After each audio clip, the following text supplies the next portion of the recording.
right now I'm going to teach you how to change strings while playing, so you can actually play the rhythm on 2 strings. And this is another simple song that I've been learning when as a child, and I'm going to teach it to you right now. It goes like this. 1 and 2 and 1 and 2 and 1 and 2 and 1 and 2, stop. So this is the whole song that you're going to learn. So the song starts on the A string and you're just playing a simple, just the rhythm that you already learned from the last lesson.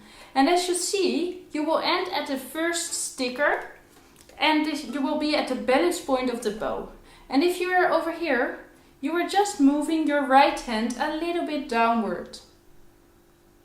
As you see, it is just a really small arm movement.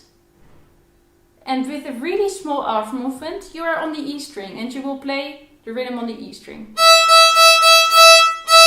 Then you're playing it on the E string again. And you're playing, and then you're making a really small arm movement upwards again. And you will play it on the A string.